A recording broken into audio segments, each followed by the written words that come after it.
Hi guys, Mrs. Hershberger here again. We left off talking last time about the explorers and their interactions with the American Indians. And before that, we talked about who the explorers were and where they were from. And we looked at a map. And on that map, we saw Portugal was going to West Africa. And that's what we're going to be talking about today. Please go ahead and get out your Portuguese in West Africa notes. You should have picked up this page in class. And if you didn't, it is on Schoology along with everything else, other resources to help you review information in this unit. So let's go ahead and start off our conversation. Get my pen here to work. There it is. All right. So the three empires we need to know are going to be Ghana, Mali, and Songhai. And I'll start off by saying this, that Ghana, Mali, and Songhai, we have Ghana, Mali, and Songhai, are going to become powerful, extremely powerful, from controlling trade. They control trade in West Africa. They're going to control this trade in sequence, so one after the other from 300 to 1600. So 300 to 1600. You will need to know this date, so you may want to put a little star next to. Now, before I get into more history about them, I do want to point out that AD is kind of the social studies way for saying positive on a number line. If all the years were on a number line, we are saying this is after year 0. And I wrote 1607 here because that is going to be the year of Jamestown. And so sometimes we have a tendency to think that these West African empires are far off back into the past, and to us they might be. But in reality, they're so close to the time of Jamestown, and that means they're happening at the same time as the age of exploration. Now, I said that they are going to be controlling trade in sequence one after the other. First, let's talk about where they are. So Ghana, Mali, and Songhai, they are going to be located in Western Africa. This is the part that juts out into the Atlantic. They are south of the Sahara Desert, and they are near the Niger River.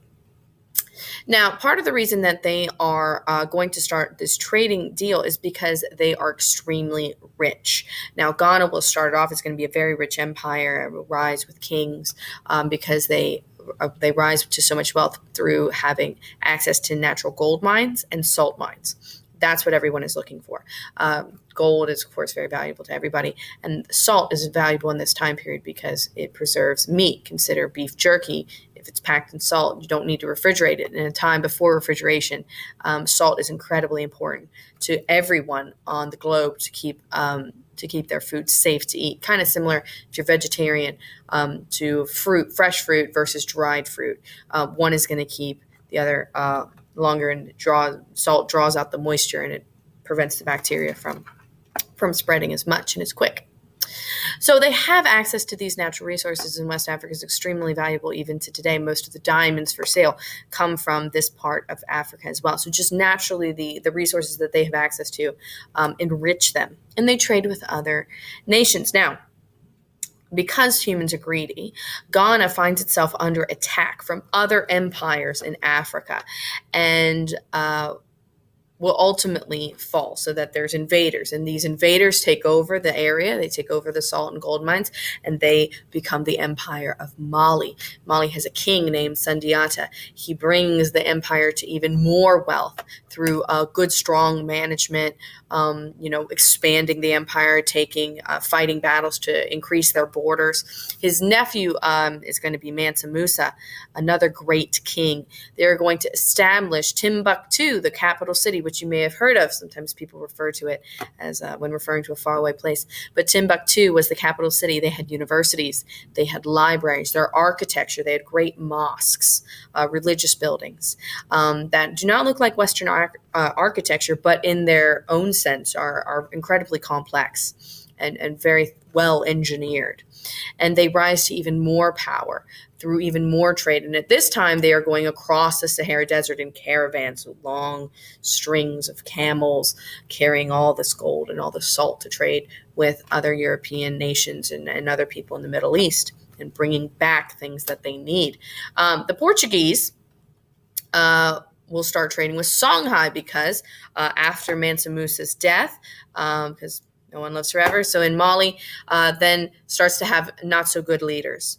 And the way humans work is they always are after a place that has more valuable. Consider a piñata. If everybody's trying to protect their own little pile of candy, and if somebody just gets up and leaves and you have a pile of candy sitting there, other people are going to swoop in to fight over it and get control of it. It's very similar to international politics. So Songhai will rise in control of these gold and salt mines in Western Africa, where Mali was. And they will start trading with Portugal, because Portugal has considered, maybe we don't have to cross the Sahara Desert. Maybe we can go down the Atlantic, down the coast, and trade there. So they are going to trade with the Portuguese. The Portuguese are they're bringing goods from Europe to West Africa, and the Portuguese are bringing metal, cloth, and other manufactured goods. Now, manufactured good is something that is man-made, so you may want to write that beneath it, something that is man-made. Consider firearms, armor, swords, pots and pans, looms, these giant machines that are able to weave cloth, printing press, something that is able to, like a old school copier, something that is able to print the same text over and over and over. That is what West Africa wants. What they have in exchange is going to be gold, and I want you to add salt. So gold and salt. Now, there's going to be something else that West Africa will start to trade with Portugal. In order to maintain control over their empire, Songhai, like Mali and like Ghana before it, will have frequent wars with other African empires, again, trying to come in and take what they have. Then, when they have these wars, they are going to take prisoners. They will then sell these prisoners to the Portuguese, who in turn sell them to other explorers or other colonists and take them to North America. Now, back in North America, people have unfortunately not found gold, but instead they have found natural resources, great farmland, and they start enslaving the American Indians and forcing them to farm. This will lead to the production of cash crops, or money plants, as I like to call them. We'll hear more about that next unit. Examples include tobacco, cotton, indigo, rice, and others.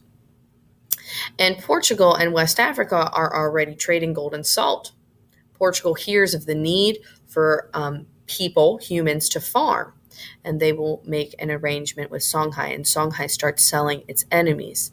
Now, this is going to be the origin of the transatlantic slave trade, and this is a very sad history, and we're going to look at it more closely throughout our time together in class. And it's okay to feel angry or sad about this history, but it is important that we study it so that we can learn about it. It wouldn't be history class if we only focused on the good things. We need to focus on the whole picture to honor the people that were in that position. Sometimes people have this idea that Europeans will go to Africa and start grabbing people. That is not the case. It starts with Songhai selling off their enemies to the Portuguese. Lisbon, a city in Portugal, will become a trading center for the transatlantic slave trade. Some students in the past have come up with a memory trick. GMS, that is the order in which the empires take place. So Ghana first, Mali second, and Songhai. They are in alphabetical order. My old world history teacher used to say GMS. Those are in the West. They also, in the past, have made a mnemonic device for what they have, because sometimes people flip-flop who is bringing what to this trading. They say the G in Ghana could stand for gold. The M in Mali could stand for men, unfortunately, and the S in Songhai can stand for salt. Now, on the back of this page, you do have a map. This map is fair game for your test and quiz. In fact, I would suggest you take a good look at it. On this map, yours may look a little bit different than mine. You are either labeling or you're coloring, depending on what is there. You just need to follow the directions. Here we can see this is going to be the Niger River.